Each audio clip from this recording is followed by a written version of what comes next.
बिस्मिल्लाहिर्रहमानिर्रहीम। Normal delivery के लिए असल में बहुत सी मरतबा ऐसा होता है जब बच्चे की पैदाइश होती है, जब बच्चे की विलादत होती है, बच्चा पैदा होता है, तो ये वक्त एक औरत पर बहुत कठिन वक्त गुज़रता है। ऐसे वक्त में, ऐसे नाजुक वक्त में वो औरत मौत और ज़िंदगी की जंग लड़ रही होती है। बहुत सी ख़वातीन इस जंग में अपनी ज़िंदगी खो बैठती हैं और बहुत से डॉक्टर हजरात ऐसे मौके पर ऑपरेशन बोल देते हैं। असल में आजकल हमारी ख़वातीन भी जिस्मानी एतबार से इतनी कमज़ोर पड़ जाती हैं, इसलिए कि मेहनत और मशक्क़त का मादा तो अब रहा नहीं।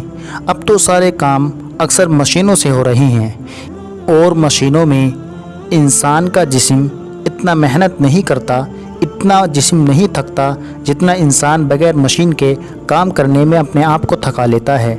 ज़ाहिर सी बात है, जब जिस्म नहीं थकेगा तो जिस्म बिल्कुल हल्का पड़ जाएगा और ऐसे नाजुक वक्त के अंदर आम तौर पर औरत को ऑपरेशन की ज़रूरत पड़ जाती है और इंसान ना चाहते हुए भी ऐसी कंडीशन में ऑपरेशन की तरफ जाता है। तो ऐसे वक्त में बहुत से हजरात ये मालूम करते हैं कि कोई ऐसा वजीफ़ा बतला दीजिए या कोई अमल बतला दीजिए या कुरानी आयत बतला दीजिए या कोई दुआ बतला दीजिए जिससे विलादत में आसानी हो जाए और ऑपरेशन से बच जाए, नॉर्मल डिलीवरी हो जाए, बच्चा और माँ दोनों महफूज रहे।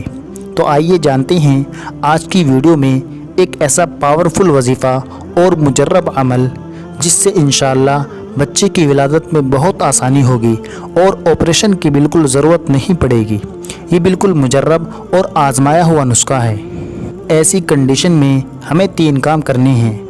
नंबर 1, सबसे पहले तो ऐसी कंडीशन में ज़्यादा से ज़्यादा सदका देना है, क्योंकि सदका मुसीबत और परेशानियों को टाल देता है। नंबर 2, दूसरा काम ये करना है कि कोई मीठी चीज़ लेकर उसके ऊपर सूरह इंशिकाक की शुरू की 5 आयतें जो आप स्क्रीन पर भी देख रहे हैं, या तो आप खुद पढ़ लीजिए या किसी पढ़ने वाले से पढ़वा लीजिए, या तो 7 मरतबा या 11 मरतबा या 21 मरतबा, और शुरू में और आखिर में दरूद शरीफ ज़रूर पढ़ लीजिए। उसके बाद इस मीठी चीज़ पर दम करके उस प्रेग्नेंट औरत को खिला दीजिए। वो मीठी चीज़ कुछ भी हो सकती है और ज़्यादा खाना ज़रूरी नहीं है, थोड़ी बहुत भी खिला सकते हैं। और तीसरा काम ये है, सूरह अबस की एक आयत है जो आप स्क्रीन पर भी देख रहे हैं, सुम्मा सबीला यस्सरा, इसका आपको विर्द करना है। जो भी पढ़ा लिखा हजरात हो, ऑपरेशन से पहले पहले, बच्चे की विलादत से पहले पहले इसको पढ़ते रहना है। इंशाअल्लाह इसकी बरकत से अल्लाह ताला बच्चे की विलादत में आसानी फरमाएंगे और ऑपरेशन की सख्ती से हिफाजत फरमाएंगे। आज की वीडियो हम यही ख़त्म करते हैं। अगर ये मालूमात आपको अच्छी लगी हो तो वीडियो को लाइक ज़रूर करें। मज़ीद किसी और टॉपिक के लिए हमारे यूट्यूब चैनल को सपोर्ट कीजिए और सब्सक्राइब कीजिए। शुक्रिया। अस्सलामु अलैकुम व रहमतुल्लाहि व बरकातहू।